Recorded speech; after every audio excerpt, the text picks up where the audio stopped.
Vous êtes locataire et vous cherchez à en savoir plus concernant l'assurance habitation. Est-ce qu'elle est obligatoire? Qu'est-ce qu'elle prévoit la loi? Est-ce que le propriétaire peut participer au paiement? Quelles sont les garanties obligatoires, les garanties facultatives? Comment la trouver tout en bénéficiant des tarifs les moins chers du marché? Ce sera l'objet de cette vidéo et je vais vous expliquer tout ce que vous devez savoir à ce propos. Pour cela, on va suivre ensemble un document que je vais projeter à l'écran, comme ça vous permettra de suivre. On va voir ensemble l'obligation légale et les bonnes pratiques en matière d'assurance habitation pour le locataire. On va se poser la question des tarifs, de la loi Hamon, en quoi elle vous permet de bénéficier de tarifs moins chers. On va voir quelles sont les garanties qui sont incluses, quelles sont celles qui sont facultatives et enfin, on verra aussi ensemble une astuce pour obtenir des tarifs moins élevés que la moyenne. Alors d'abord, il faut qu'on précise, pour les locataires, l'assurance habitation, elle est obligatoire parce qu'elle est là pour couvrir les risques locatifs, c'est-à-dire les risques du fait que vous soyez dedans en tant que locataire. Donc, il y a d'un côté les garanties obligatoires dans le contrat, c'est la garantie incendie, dégâts des eaux, vol et bris de glace. Bon, je pense que ça, il n'y a pas besoin de trop détailler. Vous comprenez quels sont les risques qui sont couverts par ces différentes garanties.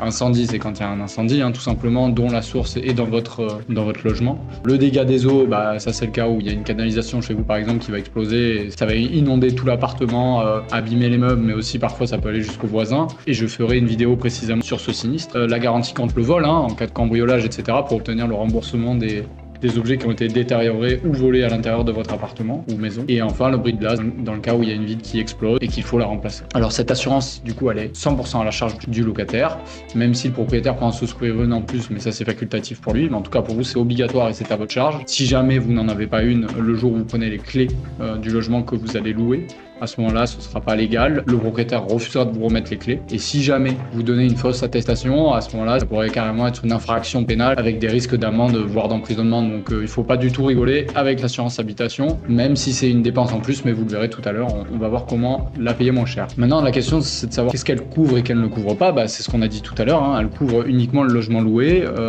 Tout ce qui est exclu du contrat, à ce moment-là, ce ne sera pas couvert. Et pour les exclusions dans les contrats d'assurance habitation, ça peut être soit une garantie tout sauf, et là vous avez une liste de tout ce qui est exclu, soit vous avez carrément une liste exhaustive de ce qui est couvert par l'assurance. Donc ça, je vous invite à vous reporter à votre contrat d'assurance habitation pour le savoir. Cette assurance habitation, du coup, elle couvre le logement et les risques locatifs, mais c'est-à-dire du coup qu'elle ne couvre pas les logements voisins. Si jamais vous voulez vous prémunir contre les recours des voisins en cas de sinistre chez vous, à ce moment-là, il faudrait une garantie facultative, mais on reviendra dessus un peu plus en détail juste après. Et qui dit assurance habitation dit également attestation d'assurance habitation. Comme je l'ai dit tout à l'heure, c'est lors de la remise des clés. Souvent, le propriétaire va vous le demander. Sans cette attestation, vous ne pourrez pas obtenir les clés. Le bailleur peut l'exiger à tout moment, c'est-à-dire le propriétaire. Si jamais vous ne la fournissez pas, et après mise en demeure, le propriétaire est en droit de résilier le bail. Donc, il faut faire attention. Toujours la donner une fois qu'il la demande. Et parfois même, il peut, si jamais vous ne donnez pas l'attestation, en souscrire une pour les risques locatifs, sauf que ça va être plus cher et en plus, ça va être des frais qui peuvent vous imputer à vous et donc vous demander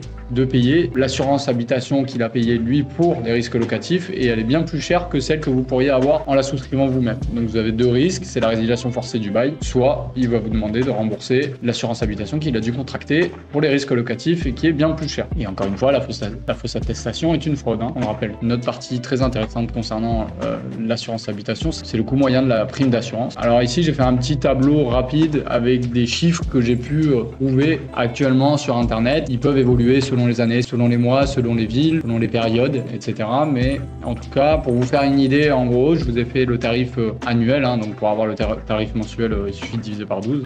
En gros, pour un locataire, en moyenne par an, ça coûte 160 €.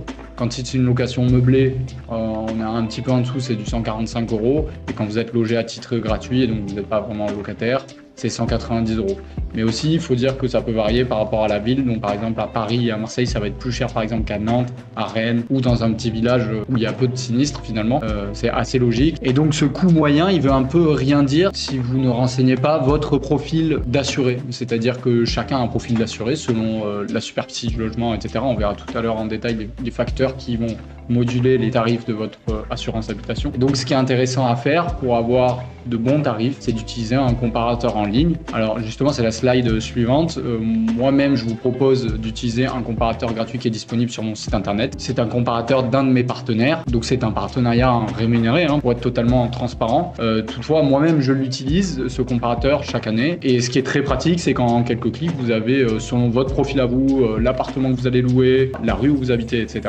Vous allez avoir des tarifs du moment, donc peu importe, même si cette vidéo date d'août 2025 ou septembre 2025, même si vous êtes en 2027 actuellement, vous pouvez l'utiliser, vous aurez les tarifs actuels. Donc, je vous invite à l'utiliser au moins par curiosité pour voir ce que ça donne, et surtout ça peut vous permettre de trouver une assurance habitation qui soit la moins chère du marché pour ce que vous voulez garantir comme risque. Il n'y a pas besoin d'inscription, il n'y a aucun engagement, donc vous pouvez le faire à titre de simple curiosité, mais vous pouvez aussi souscrire directement, et sachez que si vous avez déjà une assurance habitation et que vous avez dépassé la première date d'anniversaire, vous pouvez changer à tout moment d'assurance habitation, et donc si vous êtes dans ce cas, ça peut être aussi utile pour vous de comparer les tarifs du moment, puisqu'ensuite vous allez pouvoir souscrire à la nouvelle assurance via ce comparateur en ligne, et c'est le nouvel assureur qui s'occupe de résilier l'ancienne. Donc vous n'avez rien à faire si ce n'est de profiter de nouveaux tarifs qui sont moins chers pour vous. Ce comparateur, il est bien sûr immatriculé à l'ORIAS, c'est un gage de qualité et surtout c'est exigé légalement. Donc vous allez obtenir un tableau avec différents tarifs, et donc vous avez des devis personnalisés pour vous, pour votre situation. Donc après, à vous de voir si vous souhaitez continuer ou pas. Et d'autre part, je voulais juste en profiter pour vous dire que dans la description de la vidéo, vous avez aussi un pack de modèles gratuit en rapport avec l'assurance habitation pour gérer tous vos litiges ou vos courriers. Ça peut vous aider, donc n'hésitez pas, il suffit juste de renseigner votre mail et vous recevez directement le pack de modèles de courrier à télécharger. Donc, on en a un petit peu parlé là déjà. Pourquoi les prix varient? Donc ça va dépendre de la surface de la localisation de votre logement, ça va dépendre des garanties que vous choisissez, parce qu'il y a des garanties obligatoires dont on a parlé tout à l'heure et les garanties facultatives dont je vais vous parler en partie juste après. Ça va dépendre de votre niveau de franchise. Vous savez, c'est le montant que vous êtes prêt à payer pour déclencher votre assurance habitation en cas de sinistre. Et également, ça va dépendre de votre profil à vous et des équipements du logement. Plus vous avez d'espace, plus vous avez potentiellement de meubles qui peuvent s'abîmer suite à un sinistre, et potentiellement ça peut augmenter également votre tarif. Alors j'en parlais juste avant, les garanties facultatives. La première dont je voulais vous parler, c'est les recours voisins et tiers. Alors celle-ci, on en parle peu, mais elle est quand même assez utile, puisqu'en fait elle permet de se couvrir des recours qui peuvent être intentés par vos voisins. Et donc là, l'assurance va pouvoir prendre en charge tout ou partie de vos frais pour vous défendre dans le cas de ce litige. Un peu dans le même genre, il y a aussi possibilité d'avoir une protection juridique. La protection juridique, la PJ, ça permet de faire prendre en charge à votre assurance habitation certains types de litiges que vous pouvez rencontrer au quotidien et qui n'ont pas forcément à voir directement avec votre assurance habitation. Ça peut être par exemple agression, arnaque sur internet, etc.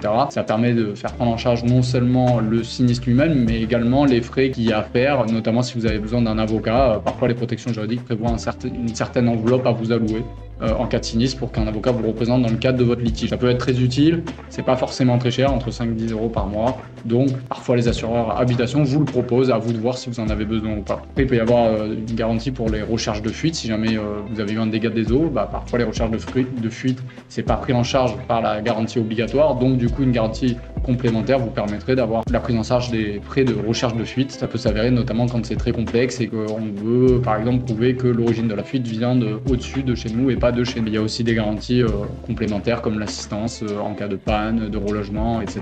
Je ferai peut-être, si vous le souhaitez, une vidéo à propos des garanties complémentaires dans le détail. Enfin, voyons comment on peut optimiser le prix de son assurance, hormis le comparateur en ligne dont je vous ai parlé. Je voulais juste aussi vous expliquer la loi Hamon. J'en ai parlé un petit peu tout à l'heure quand je parlais du comparateur en ligne. La loi Hamon, ça permet à tout assuré de résilier son contrat d'assurance habitation à tout moment, à partir du moment où il a passé la première date d'anniversaire de son contrat. Et ça, c'est hyper pratique puisque chaque année, du coup, vous pouvez, dès le lendemain de votre premier anniversaire de contrat, aller comparer les nouveaux tarifs qui se font actuellement via un comparateur en ligne et donc souscrire à une nouvelle assurance qui coûte moins cher, parfois pour exactement les mêmes garanties. Donc cette loi Hamon, elle est vraiment en faveur des consommateurs et il serait dommage de ne pas en profiter. D'autre part, il est possible d'adapter ces garanties, tout simplement. Au plus vous avez de garanties complémentaires, au plus ça va être cher. Donc peut-être réduire ces garanties quand elles font par exemple doublon avec un autre contrat d'assurance.